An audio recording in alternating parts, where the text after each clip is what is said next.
In July 2009, a man at Sheboygan convenience store put his van in reverse by accident and crashed through the store, killing an 18-year-old clerk. His wife, Nicole Pfister, dialed 911 for help as 18-year-old clerk Emily Hughes was pinned under the van's rear.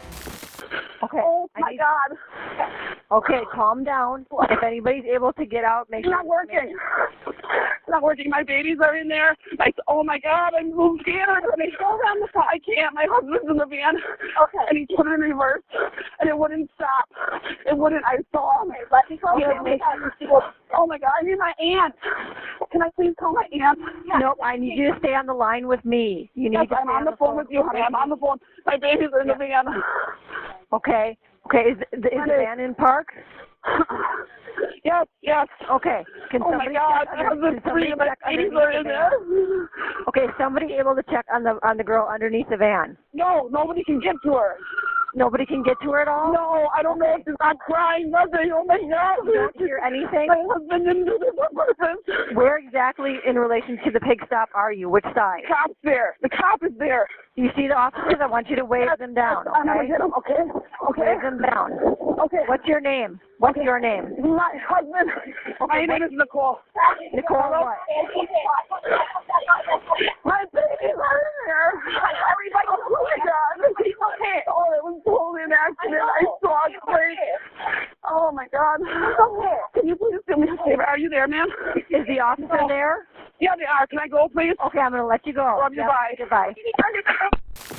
Emily Hughes was killed in a tragic accident in Wisconsin where 32-year-old Jeremy Pfister reversed his 2008 Chrysler Grand Caravan into the pig stop on the 2900 block of North 15th Street. The van had 3 children inside, reportedly crashed through the wall. Hughes was struck and pinned under the rear bumper in rubble. The accused reportedly picked up his wife, Nicole, who had gone into the pig stop store to pay for gas. After being extricated, she was immediately taken to the Memorial Hospital in Sheboygan. She was then transferred to Frode Turt Hospital in Wauwatosa, where she died a short while later. The cause was ruled as a homicide. Pfister had reportedly initially told detectives that the brakes on his 2008 minivan were responsible for sending his van through the store's wall. However, Pfister later came clean and confessed that he had just moved his child to the back seat before he got into the van's passenger side and tried to operate it by using his left foot to operate the gas and brake pedal. Jeremy Pfister pled no contest to homicide by negligent use of a vehicle and reckless driving a year later and was sentenced to 3 months in prison.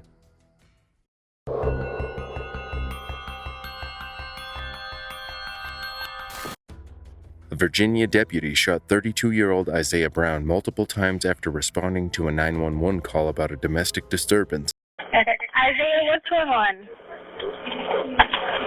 My brother won't let me get in my mom's room. Okay, and why is that an emergency? What you gotta do? Get in there. Why is that an emergency? Because I can't get to my car. Your car was towed. So it's in the backyard. Your car is in the backyard? Alright, we about to go see. Okay, but your car is broken down, so why do you need your keys?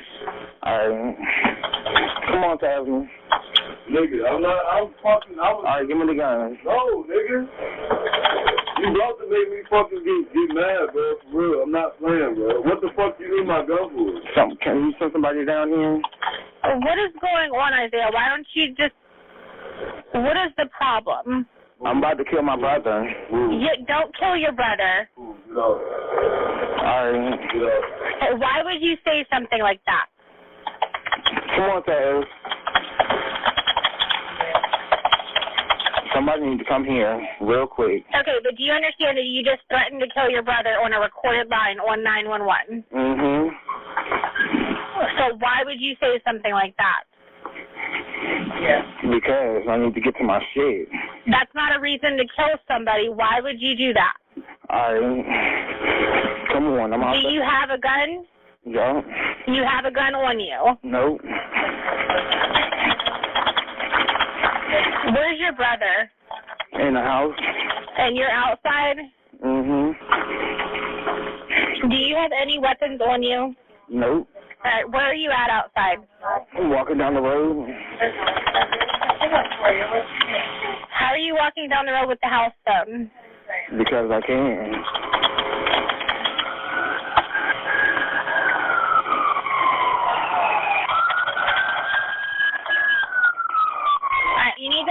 hands up. Hold your hands up.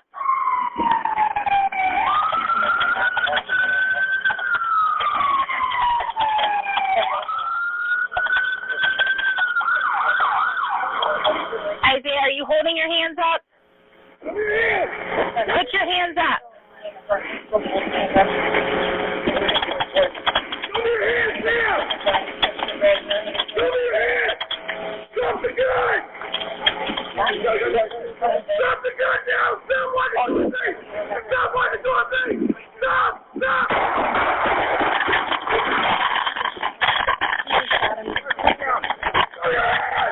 Show me your hands! Stop the gun! Stop the gun! Let go of the gun! Thought I threw out 5 shots fired. Something went down real quick. Show me your hands now! Show me your hands now! 202. Are you putting forward first orders? I'm 10-4. Several gunshots to abdomen. Performing life-saving measures. I got you, man. Alright, I'm good. Several gunshots to the abdomen. 1 gunshot to the left thigh. 2 gunshots to the side.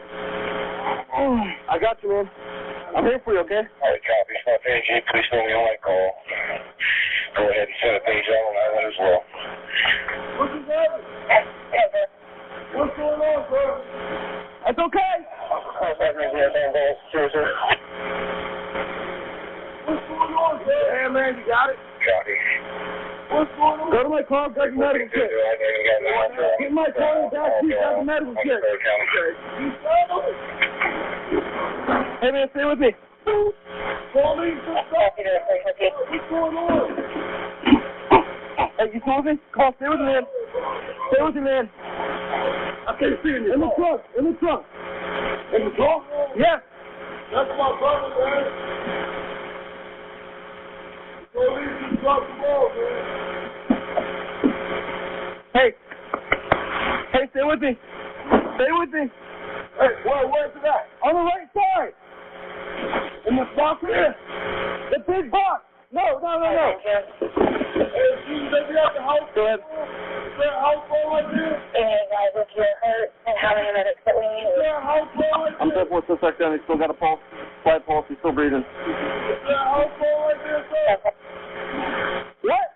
It's my house phone. We have my house phone. It's right here. 202, what's the closest cross street something? Big box. Where's it at in here? It's on the right side. Hey, talk to me.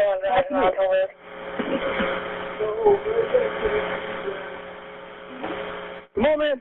Stay with me. Call 911, sir. It's in this bag here. It's in this court box. Hey, talk to me, man. Talk to me. Only square box is this one right here. No. There's one under the passenger seat, too. Underneath the passenger seat. Fire to be advised, he has 1 gunshot wound to jaw, 1 to left side neck, looks like grazing wound. 1 to his right groin. Do that, please. 1 gunshot, 1 to the jaw, 1 to the left neck, possible breathing wounds, 1 to the right groin. In this red bag? Yeah, bring it here now. Open up. Hey, talk to me. 19, keep right there. There you go. We'll be with you, buddy. I'm careful.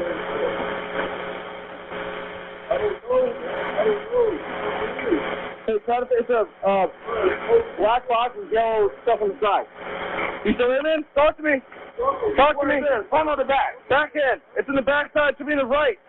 On top of the shelf.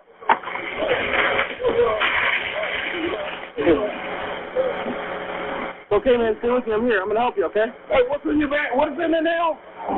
It's a black square box with yellow stuff on the side. Look next to that red bag. Hey, can you talk to me? I'm here for you, man. The hospital's coming, okay? Where's your pain at? Negative, we're 10-4. And this is coming. Hey, where's the gun at? Okay, once you get on scene, you guys go ahead. Where's the gun? Isaiah Brown, a gay black man living in Virginia, contacted 911 over a dispute with his brother. Police arrived at the home in Spotsylvania, and Deputy David Turbyfill shot Brown critically after thinking that the cordless phone against his head was a gun. The man was standing outside of his home when the same deputy that had given Brown a lift home an hour earlier after his car broke down was the same deputy who shot him 10 times. Show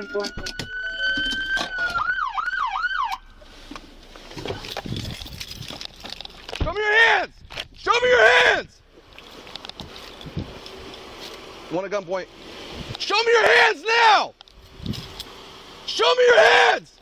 Drop the gun! He's got a gun to his head. Drop the gun now! Stop walking towards me! Stop walking towards me! Stop! Stop! Shots fired, one down. Show me your hands! Show me your hands! Drop the gun! Drop the gun! Let go of the gun! 592, about 5 shots fired. Suspect's laying down on the roadway. Show me your hands now! Show me your hands now! 202, 592. Are you 10-4 first service? Did he shoot himself or did you discharge? I'm 10-4. Several gunshots to the abdomen. Performing life-saving measures. He was in critical condition and was placed on a breathing machine. 2 bullets were successfully removed from his body, but 8 remained. Doctors described Brown's condition as being touch and go. The incident reportedly occurred as a result of miscommunication between the 911 dispatcher and deputies responding to the call. The dispatcher allegedly did not communicate that the victim was unarmed. However, according to the 911 recording, Brown answered both yes and no when asked if he had a weapon. Brown's family and Black Lives Matter protesters were aghast when Sheriff Roger Harris not only downplayed Brown's critical condition but also responded to the protesters by telling them that they should be grateful that Turbyfill saved Brown's life by performing CPR on him after he was the one who shot him 10 times. He awaits his trial and sentencing. Isaiah Brown was in critical condition for several weeks and still remains in recovery.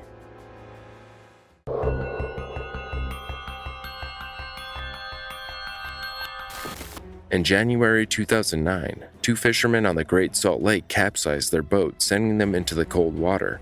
One man dialed 911, and Utah Highway Patrol dispatcher Kathy Jo Hall talked to him for an hour, pinpointing his location and reassuring both men that help was on the way. Highway Patrol, what's the location of your emergency? Sir? Can I help you?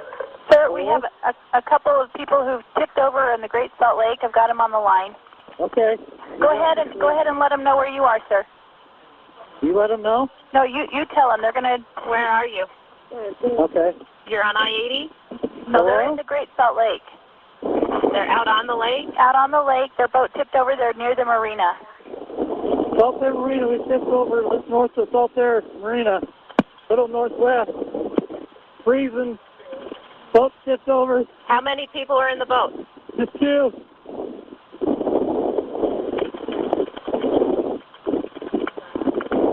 What's your name? Jason, sir. Jason? Jason, Can you see the marina from where you're at? Huh? Can you see the marina? Jason. Can't hear you. Can you see the marina? Yeah, I can see the marina.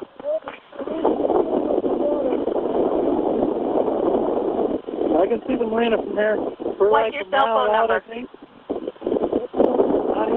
Jason, what's your cell phone number? Jason.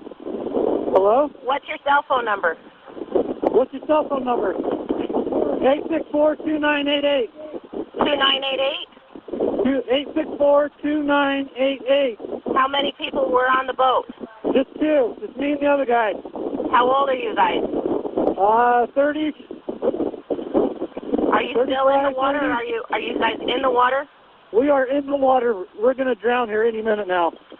We're having waves crash on top of us. You're just north of the marina? Yeah, Do you guys have life preservers on? a little northwest of the marina. You what? Just a little northwest of the marina. You can see the marina? Yeah, I can see it from here. Are you right by your boat? Yeah, I'm sitting on top of the boat, which is tipped over. You're sitting on top of your boat in the water. Yeah, the boat is flipped over on its belly. I'm sitting on the belly of it, and my friend's barely hanging on the front end of it. Right, we're going to get a hold of Parks and Rec, okay? Huh? We're going to try and get a hold of somebody out there at the marina. Okay. Helicopter something really fast. Okay, I've got my partner working on it from the other line. Do you guys have on life preservers? Huh? Do you guys have on life preservers? No. We do not. Okay, what's your friend's name? What? What's your friend's name? Aaron. Aaron? Yeah.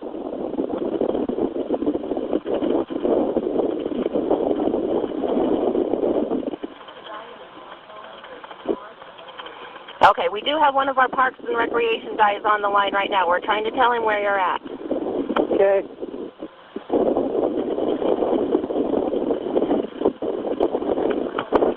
Water, they're freezing.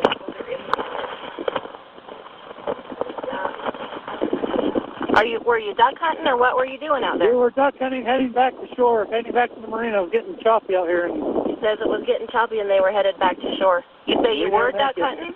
We were duck hunting.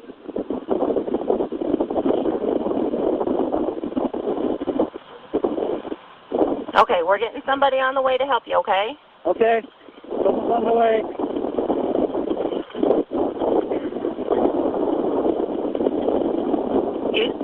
Are you guys floating towards the marina, or are you floating back out? We're floating back out. We're kind of going, west. Wind's blowing west, but we're going west. We're like north, almost still north of the marina, though, but we're getting blown to the west. To the west? Yeah. Okay. But we're still pretty much north of the marina, kind of northwest of it, barely.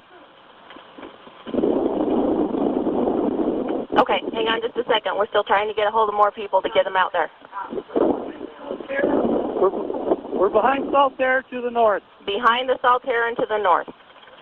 Saltaire Marina. There's the building where all the concerts are. We're just north of that. What was that you just said? I can't feel my feet, my knees. You can't feel your knees? Not right now, I can't. He can't feel his hands. All right, we've got help coming for you guys. Okay. Okay? Yeah, where's the concerts at? You what? Concerts at Saltaire Concerts. We're north of that building. You're north of which building? So where they hold the concerts at. Oh, where they held the concert at? We're at about a mile from that building. About a mile out. A mile north of it? You're a mile north of that building or a mile west? Yeah, a mile north of where they have the concerts, Saltaire Concerts. Okay. We do have a Parks and Rec guy in his boat headed out to you guys, okay? Okay. One of our officers from out there. Stay on the phone with me. I'm trying. Be on your air, Leslie. I can't. We've got waves crashing. I can't hear now. You what? Just wait a sec. I can't hear nothing. Okay. We're still coming. Okay. Okay, are you there? We're trying to get the latitude and longitude off your phone. Yeah, I can hear you. Okay. All right, we're trying to get your location off your cell phone. We do have our parks guy coming to you. He was running out to his boat to come out there, okay? Okay, I can't hear you. The wind's just howling out here. Okay. On him. Okay. How you doing? How am I doing? Yeah. I'm freezing. All right, we're coming. He's in his boat right now. He's on the radio. He's in his boat right now. He's on the radio. You what's that? I was telling my buddy what you just told me. Okay. He's the one that's hurting the worst right here. What's right there? He's the one worst off, so I'm telling him what we're doing. Okay. Yeah, let him know that he's in his boat and he's asking us right now on the radio where you're at. They're much north of the Saltaire building. Mile north and west. They're floating back out. Ooh. So cold. Okay, we do have the latitude and longitude coordinates off your cell phone. I can't hear you still. I can barely keep All hearing right. your voice, but... Okay, we've got, just go ahead and listen, I'll tell you. We've got the coordinates off your cell phone. So we're on our way out to find you guys, and we'll get an ambulance started to help you out too. Okay. Hurry, hurry, hurry.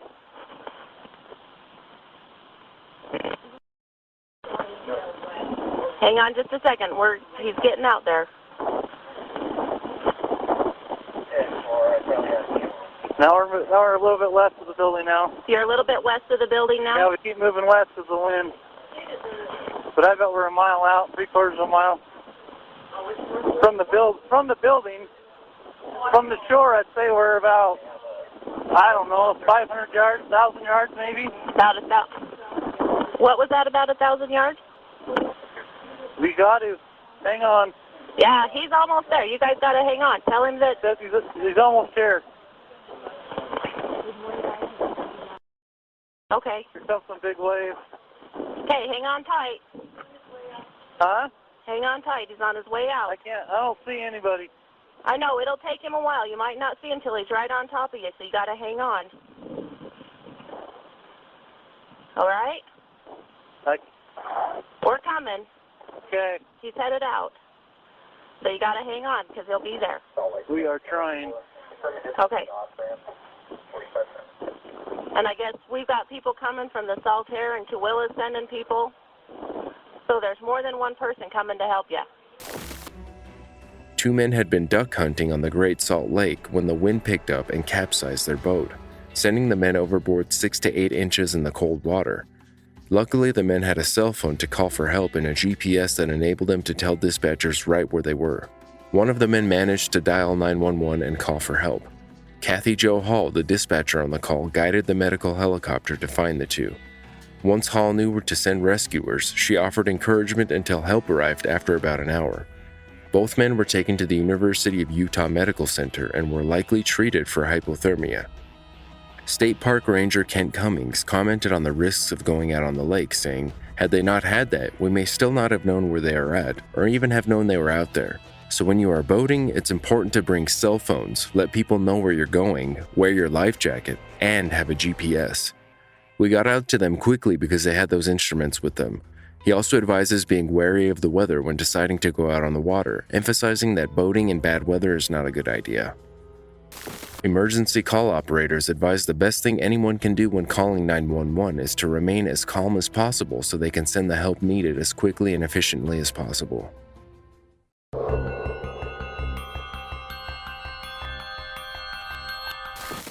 Patricia Hill shot her 65-year-old husband in July 2018 when she became enraged that he had purchased a channel dedicated to sexually graphic content.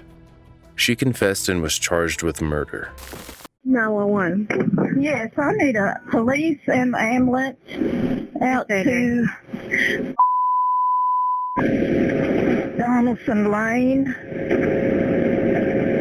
My husband's been shot. Who shot him, ma'am? I did.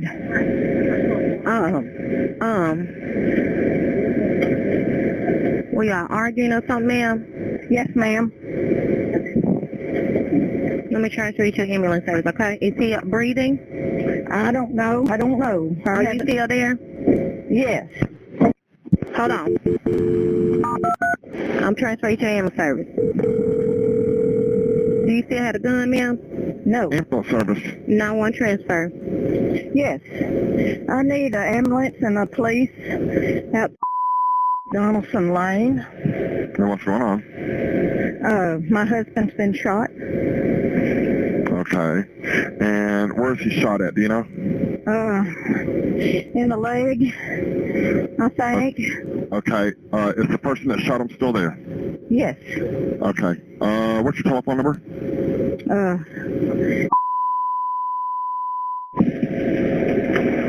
All right, Mecca.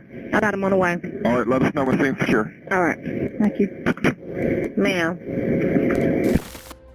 A woman that many know as a churchgoer, Sunday school teacher, and nurse of 50 years shockingly killed her third husband, Frank Hill, after discovering that he had purchased a pornography channel. Hill's attorney, Bill James, told KATV her first husband had a mental illness and her second husband had problems drinking. This was reportedly the second time that he had ordered a channel of this nature, and the 69-year-old's attorney said she just snapped when she shot at her husband's feet. According to the killer, she had an estranged marriage with Frank, and since 2001, the two have been fighting over the obscene content. She had reportedly asked him to stop many times, but even when she went into his shed to confront him, he was watching porn and quickly turned it off. He was also allegedly drunk on the day he died. Patricia reportedly does not remember fetching the .22 caliber, but she had it and shot it at her husband's feet as he was bending down.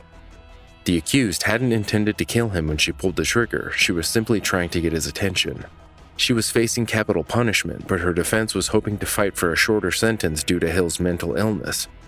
James argued that Hill had been pushed beyond her level of endurance in an unhappy marriage and years of depression, and that had caused her to be filled with a rage that rendered her incapable of comprehending the illegality or consequences of her actions.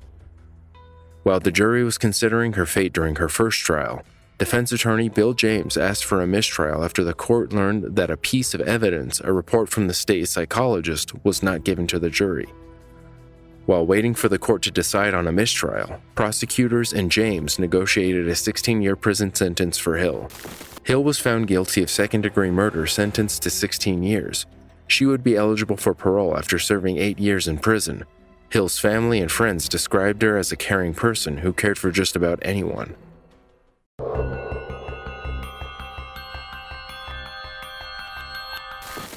Mad Dog Rowland strangled his fiancée Lauren Griffiths to death in April 2019. He confessed to killing her, claiming that he had done it in self-defense and that Griffiths had been the first to attack. Now, sir, you're the patient? Yeah. All right. Tell me exactly what's happened. I've killed my fiancée by mistake. Pardon? Right, are you the patient, sir? Yes. Okay, so you said you're the patient? Yes. Right, okay. Right, tell me exactly what's happened to your fiancée. She's dead. Right, how is she dead? Because I've killed her. Right. Right, how have you killed her, sir? I strangled her. Mad Dog Rowlands and his fiancée, Lauren Griffiths, were spotted on CCTV shopping in Lytle and Maindee Road together on April 28th, the day before she was killed. The couple returned to their flat in Glen Rhonda Street, Cathays. The next day, on April 29th, CCTV footage captured Rowlands leaving the flat with his victim's bag. The couple were going to get married only a month later and had been planning a pagan ceremony at his request. They had moved to Cardiff in 2017 after Rowlands took up a computer animation course at the University of South Wales. Griffiths was working at McDonald's and was saving up to put down a deposit. In 2018, they moved into their flat, where she would meet her demise at the hands of her fiancé. They got engaged that same year. Financial troubles were rumored to have led the couple to spend a lot of time in their flat without really going out. Rowlands, who had been arrested previously for strangling his fiancée, purchased some items, including garbage bags, and withdrew £250 from Griffith's bank account and allegedly had drugs and pizza delivered to his home before he contacted 999 only a day later. He reported that he had killed the victim by mistake and that he had lost consciousness defending himself. Rowlands had allegedly strangled his fiancée the same way a year prior after she had broken his laptop, but instead of pressing charges, his fiancée wanted him to get help. Then, a year later, the same man and the same form of attack took her life. Rowlands was arrested by PC Michael Lord and charged with murder. The jury delivered a unanimous verdict and Rowlands was sentenced to life in prison.